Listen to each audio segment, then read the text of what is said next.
శివాయ. ఓం నమో నారాయణాయ. కర్మ నివారణ నరదృష్టి నివారణ కాళభైరవాయ నమో నమః. నమో వ్రాతపతయే నమో గణపతయే నమో ప్రపదయే. నమస్తే అస్తు లంబోదరాయ ఏకదంతాయ విఘ్న వినాశినే శివసుతాయ వరదమూర్తయే నమో నమః. హరి ఓం.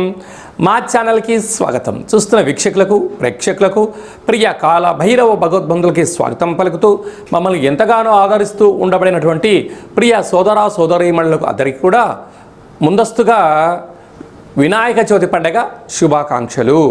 మనము వీలైనంత వరకు కలుషితం లేనటువంటి రంగులు లేనటువంటి సహజ సిద్ధమైనటువంటి వినాయక స్వామిని పూజ చేద్దాం. మనము రాబోయేటువంటి భావితరాలలో జలచరాశులు నీటిని మనము కాలుష్యం లేకుండా కాపాడుకోవడం మన అందరి బాధ్యతగా భావించగలగాలి. 1/9/2025 నుండి 15/9/2025 వరకు పుట్టినటువంటి వారందరికీ కూడా ముందస్తుగా జన్మదిన శుభాకాంక్షలు. గతంలో వివాహం చేసుకున్న వారికి వివాహ వార్షికోత్సవ శుభాకాంక్షలు. ద్వాదశ రాశుల్లో గ్రహ గమనాన్ని వీక్షింపచేద్దాం. మిథున రాశిలో దేవగురు బృహస్పతి సంచార స్థితి, కర్కాటక రాశిలో శుక్ర సంచార స్థితి, సింహరాశిలో రవి మరియు బుధ సంచార స్థితి మరియు కేతు సంచార స్థితి, త్రిగ్రహ సంచార స్థితి, రవి భగవానుడు స్వక్షేత్ర సంచార స్థితి, కన్యరాశిలో కుజ భగవానుడు సంచార స్థితి, కుంభరాశిలో రాహు భగవానుడు, మీనరాశిలో శని భగవానుడు సంచార స్థితితో ద్వాదశ రాశుల్లో గ్రహ గమనాలు ఈ విధంగా ఉన్నాయి. సింహరాశి వారు వినాయక చవితి పండగ సందర్భంగా అష్టమ స్థానంలో ఉండబడినటువంటి శని దోషం తొలగించుకొని రాశిలోనే ఉండబడినటువంటి బుధాదిత్య రాజయోగ దోషాన్ని ఎలా తొలగించుకొని ఐశ్వర్యం పొందాలో ఈ వీడియోలో తెలుసుకుందాం. సింహరాశిలో ఏ నక్షత్రాలు వస్తాయి అనగా మఖా నక్షత్రంలోని 4 పాదాలు, పుబ్బా నక్షత్రంలోని 4 పాదాలు, ఉత్తరా నక్షత్రంలోని 1 పాదం కలిపితే సింహరాశి. రాశాధిపతి రవి భగవానుడు. రాశిలోనే బుధాదిత్య రాజయోగం ఉండడం వలన రాజకీయాలు, సేవా రంగాలు, ఆధ్యాత్మిక చింతన కార్యక్రమం పాల్గొనాలి అని మీ కోరిక మంచిదే. కానీ అనవసరమైన ప్రయాణాలు, మితిమీరిన ఖర్చులు మిమ్మల్ని పొగడ్తలకు పెట్టించి విందులు వినోదాల్లో పాల్గొని మీ యొక్క ధనాన్ని హరింపజేస్తూ రాబోయే కాలంలో ఇబ్బందికి గురి చేసే పరిస్థితి చాలా అధికంగా ఉంటుంది. తస్మాత్ జాగ్రత్త. అలాగే 2వ స్థానంలో కుజుడు సంచారం చేయడం వలన కుజదోష ప్రభావం కారణం వలన రుణ సమస్యలు, రోగ సమస్యలు, అనవసరమైన ధనం ఖర్చు అయ్యే పరిస్థితి చాలా అధికంగా ఉంటుంది. అష్టమంలో శని భగవానుడు ఉండడం వలన చిన్న చిన్న విషయాలకు కోపము, ఆవేశము, జల ప్రయాణాలు, నీటితో జలగండాలు పొంచి ఉన్నాయి. ఇలాంటి కాల సమయంలో ఆదిపూజ్య మహాగణాధిపతి అన్నట్లుగా గణపతి స్వామి వారిని వీలైనంత వరకు ఆ యొక్క తెల్లటి వస్త్రాలను అలంకరణ చేయడము, అలాగనే తెల్లటి నువ్వులతో చేసేటువంటి పాక నైవేద్యాన్ని ఏర్పాటు చేయడము, పాయసము, గోధుమలతో కూడుకున్నటువంటి పదార్థాలను నైవేద్యంగా ఏర్పాటు చేయడము, స్వామివారిని ఎర్రటి మందారాల చేత కానీ ఎర్రటి గులాబీల చేత కానీ అర్చన చేయడం వలన గ్రహదోషం తొలగి ఆవేశం తగ్గి ఐశ్వర్యం కలుగుతుంది అని గమనించాలి. భాద్రపద మాసంలో అలాగనే సెప్టెంబర్ మాసంలో ముఖ్యమైనటువంటి పండగల గురించి క్లుప్తంగా సవివరంగా సంపూర్ణంగా తెలుసుకుందాం. మనకు సెప్టెంబర్ మాసం ప్రారంభం అయ్యేసరికే మనకు వినాయక నవరాత్రులు జరుగుతున్నాయి కనుక మనకు 6వ తారీఖున విఘ్నేశ్వర స్వామివారు శరన్నవరాత్ర మహోత్సవాలన్నీ కూడా ముగించుకొని గంగా తీరం వైపు స్వామివారు బయలుదేరుతూ ఉంటారు కనుక వెళ్ళేటువంటి కాలక్రమంలో అందరము కూడా నిశ్శబ్దాలను ఎక్కువగా పాటిస్తూ శబ్దరహితమైనటువంటి జీవనాన్ని ముందుకెళ్తూ, ఎందుకంటే శబ్ద కాలుష్యం అనేది చాలా అధికమవుతుంది. వాటితో పాటి కోలాహలాలు సంపూర్ణమైనటువంటి శాంతి భద్రతలకు అనుకూలంగా ఉంటూ స్వామివారిని ఏ ఆనందంగా అయితే మనము కూర్చోబెట్టామో ఆ గంగా తీరం దగ్గరికి వెళ్ళి పంపించి మళ్ళీ మనమందరం క్షేమంగా ఇంటికి చేరాలని చెప్పి కూడా మనసారా అందరం కోరుకుందాం. క్రమశిక్షణ అనేటువంటిది మన భారతదేశ సనాతన సాంప్రదాయము. ఒకానొక కాల సందర్భంలో బాలగంగాధర్ తిలక్ గారు మనము భారతీయులము ఒకే చోట కూర్చొని మనల్ని అందరినీ కలుపుకొని భారతదేశ స్వతంత్రం రావడానికి ఎలా మనకు స్వామివారు ఎలా ఆశీర్వదించారో రాబోయే కాలంలో కూడా ఎవరి జీవితాలలో కూడా అష్ట కష్టాలు లేకుండా అష్ట ఐశ్వర్యాలను ప్రసాదించాలని ప్రతి ఇంట, ప్రతి గ్రామాలలో, ప్రతి వాడలలో, ప్రతి దేశంలో మనం చేసేటువంటి విఘ్నేశ్వర స్వామి వారి యొక్క గంగా తీర ప్రయాణ శుభాకాంక్షలు. అందరూ క్షేమంగా ఉండాలి, అందులో మనమందరం ఉండాలని కూడా కోరుకుందాం. 7వ తారీఖున భాద్రపద మాస శుక్లపక్ష పూర్ణిమ, అందులో ఆదివారము. ఈ సంవత్సరం అధిపతి రవి భగవానుడు, ఆదివారము. అదే కాకుండా కూడా ఈ సంవత్సరంలో మొట్టమొదటిసారిగా వస్తూ ఉండబడినటువంటి చంద్రగ్రహణము, రాహుగ్రస్త చంద్రగ్రహణం జరుగుతుంది కనుక వీలైనంత వరకు 7వ తారీఖు సాయంత్రం 4:30-5 గంటలకే ఆహారాన్ని సంపూర్ణంగా భోజనం చేసి వీలైతే ఉపవాసం చేయడము ఉత్తమోత్తంగా భావించగలగాలి. అలాగా 9:55 గ్రహణ ప్రారంభ కాలము, 2 గంటలకు మధ్యకాలము, 3:55 మోక్షకాలం ఉంది కనుక గ్రహణము పట్టు స్నానము, విడుపు స్నానము వీలైతే చేయండి. వీలైనంత వరకు ఆధ్యాత్మికంగా ఉండే ప్రయత్నం చేయండి. వీలైనంత వరకు దైవనామస్మరణ, ఆధ్యాత్మిక చింతన చేయడం వలన చంద్రగ్రహణ దోషాలు తొలగిపోతాయి.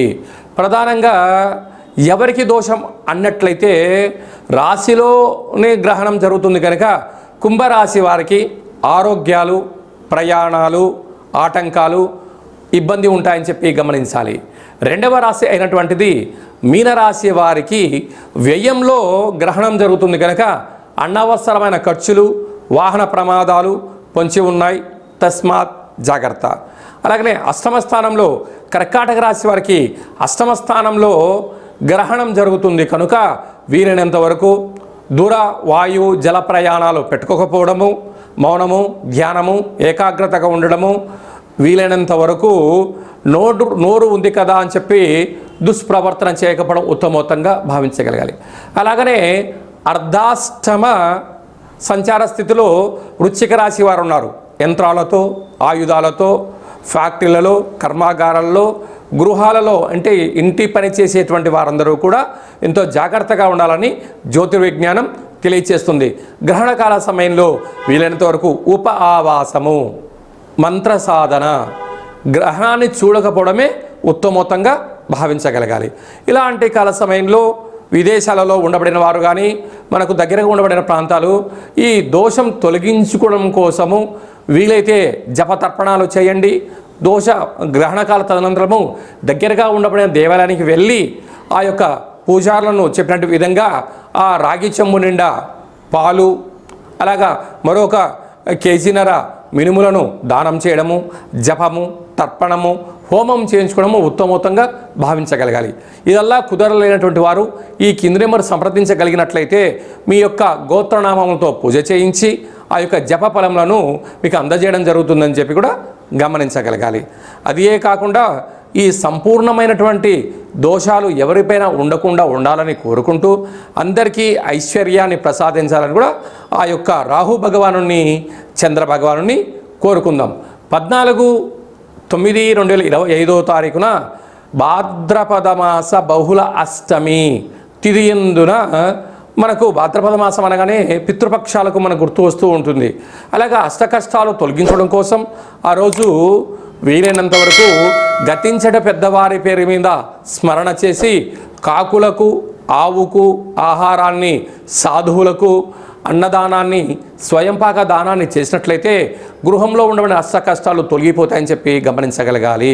కనుక ఈ సంవత్సరము మనము కాశీ క్షేత్రంలో ఇలాంటి క్రతు కార్యక్రమాలన్నీ ఏర్పాటు చేస్తున్నాము.